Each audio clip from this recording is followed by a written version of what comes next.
Assalamualaikum warahmatullahi wabarakatuh. Ikhwa fillah rahimakumullah, sahabat Hikmah Pantun yang saya hormati, cintai, sayangi karena Allah, rahimakumullah.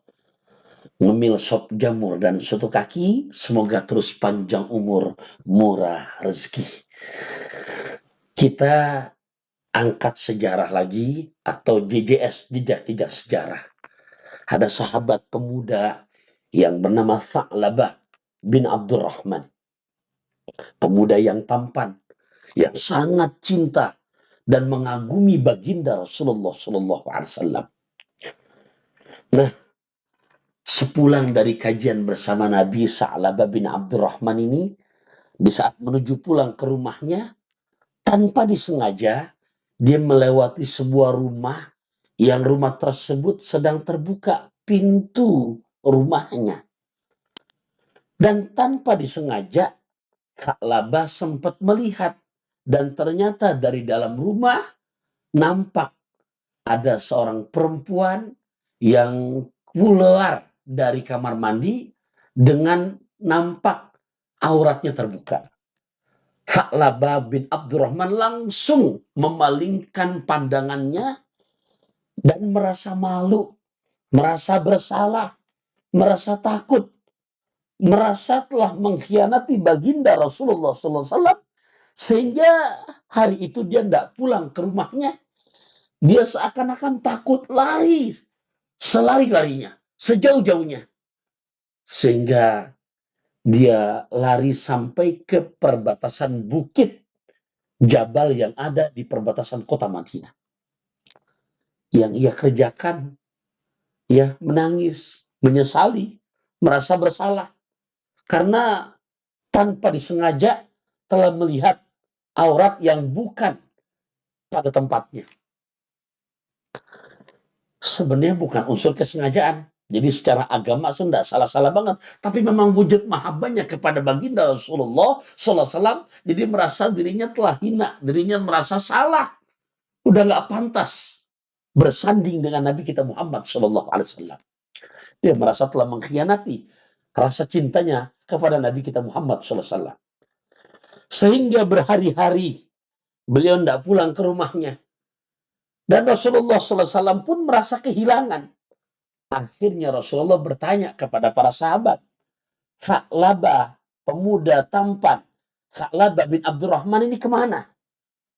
Dia menanyakan perihal ini kepada sahabat dekat, Sayyidina Umar bin Khattab. Akhirnya para sahabat pun menjawab nggak mengetahuinya.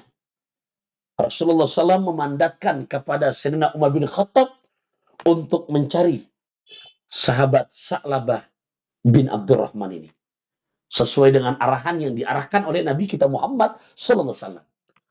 Sayyidina Umar pun mencari di antara bukit-bukit yang ada di perbatasan kota Madinah. Sayyidina Umar bin Khattab tidak mendapatkan pemuda Tha'labah bin Abdurrahman. Ternyata yang didapatkan hanya ada orang tua penggembala domba. Ia pun bertanya kepada penggembala domba ini, adakah Anda bertemu dengan pemuda tampan yang ceria, yang kelihatan penuh dengan harapan? Penggembala ini menjawab, aku tidak menemukan itu. Tapi yang aku suka temukan di tempat ini, beberapa hari belakangan ini, pemuda yang kelihatan wajah murung dan nampak karena selalu menangis. Dan dia datang meminta air kepadaku. Setelah itu dia kembali lagi ke belakang bukit yang diunjukkanlah oleh penggembala tersebut. Akhirnya Sayyidina Umar pun penasaran, minta diberi tahu di mana tempatnya. Ia pun mendatanginya. Ternyata betul yang dicari ada di situ. Beliau Tha'labah bin Abdurrahman. Melihat Sayyidina Umar datang, ia pun berusaha ingin lari. Tapi Sayyidina Umar memanggil-manggil, wahai Tha'labah, aku datang ke sini membawa mandat di mana amanah dari baginda Rasul. Rasulullah SAW mencari kamu. Ia pun menangis. Bahkan mengatakan, aku tidak pantas bertemu dengan baginda Rasulullah SAW.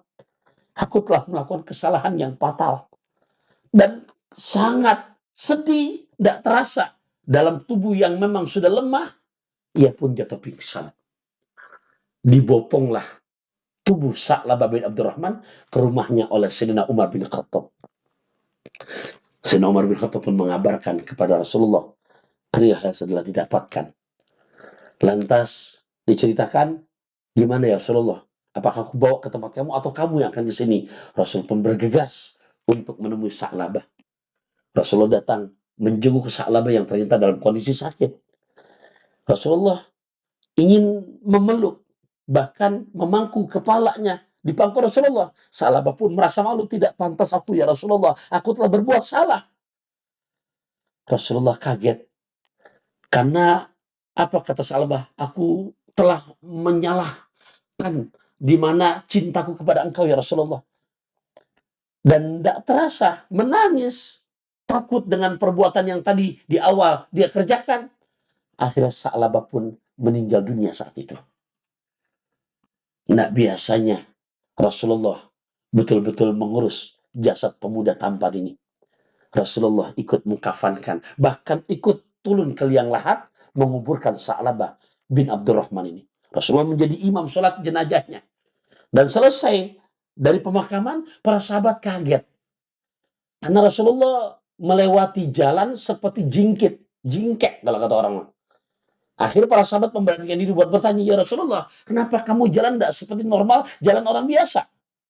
Rasulullah pun menjawab, aku tidak bisa, karena banyaknya para malaikat yang menghantar, yang menemani jenazah Sa'labah bin Abdurrahman.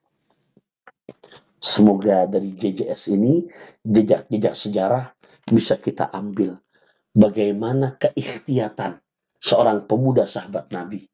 Padahal nggak sengaja melihat, tapi merasa bersalah. Rasa mahabbahnya kepada Allah. Dan Rasulullah menghantarkan dirinya untuk wafat dalam keadaan husnul khatimah. Ya Allah, ngelihat Bu Fat dan Ibu Halimah, wafatkan kami dalam keadaan husnul khatimah. Akhirul kalam, wassalamualaikum warahmatullahi wabarakatuh.